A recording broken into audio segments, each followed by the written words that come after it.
هقول لك النهارده على بعض الآراء الصادمة اللي أنا قريتها للدكتور عصام الخواجة أستاذ الطب النفسي، والحقيقة أنا في الأول ما عجبتنيش، بس فكرت فيها، حسيت إنه يعني فيها فكرة وعمق وتجربة، وهو له رؤية حقيقة قد تكون صواب.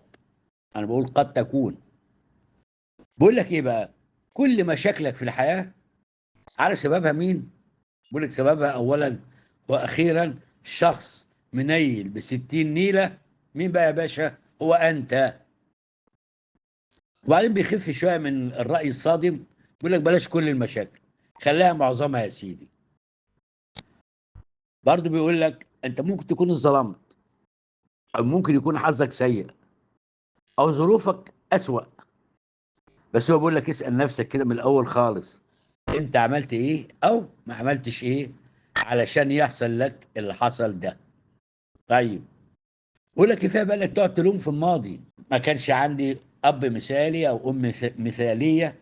بقول لك كفايه بقى، انت كبرت خلاص وبقيت راجل، ولازم تتحمل مسؤوليه نفسك. بقول لك شيل ابوك وامك بقى من دماغك لو سمحت. وبعدين بقول لك على فكره، 99% من البشر ما كانش عندهم اباء مثاليين، والواحد في المية الفاضلين عن ال 99 ما كانش دورهم يعني قوي. طيب، برضه بيقول لك طول ما انت ليل ونهار شغال لوم، عمال تلوم للاخرين ان ده السبب ومش السبب، وعمال تندب في حظك السيء، بيقول لك بقى الدكتور عصام ايه بقى؟ اقطع دراعي لو فلحت.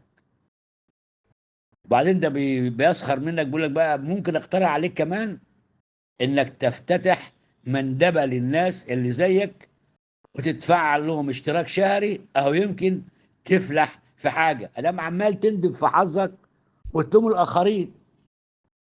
بيقول لك لو الناس بتعاملك وحش، انت مسؤول عن تغييرهم، لانه مش هيتغيروا لوحدهم كده علشان حضرتك راجل طيب وكويس ومحترم. لا، انت لازم تحط حد لاي حد يتعامل معك.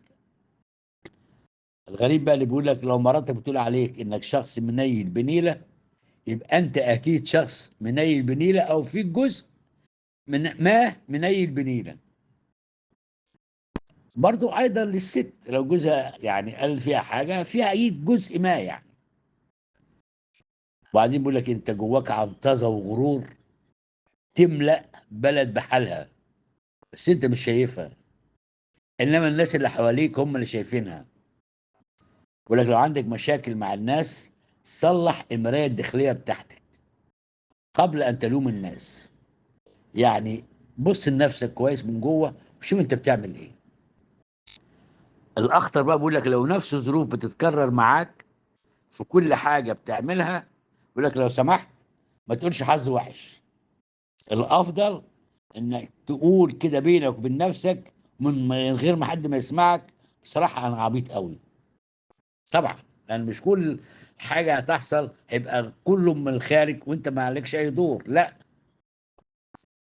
الاهم بقى بيقول لك اذا وجدت نفسك تنفعل وتغضب بسرعه على كل شيء حولك، انك انت شايف كل ما حولك خطأ، فبيقول لك انت اخر واحد في هذا العالم يمكن اصلاح ما حوله.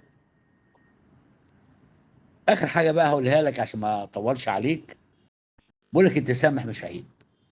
التسامح مش عيب، قد يزيد القوه، فهناك من يحرص على كسب كل معركة، نتيجة هذا ايه؟ انه يخسر الحرب، لان عايز يكسب كل معركة. لكن هناك من يتنازل قليلا ليكسب المعركة كلها. انا مش عايز اقول لك ان الاراء دي كلها صواب او كلها خطأ، او ان هو على حق والاخرين على خطأ، لا. بس انا حبيت اقول لك على بعض الافكار اللي ممكن تساعدك، خاصة اذا كانت من عالم كبير وله خبرة في الطب النفسي، وله حقيقة جماهير عريضة بتتابع ما يكتبه. تحياتي.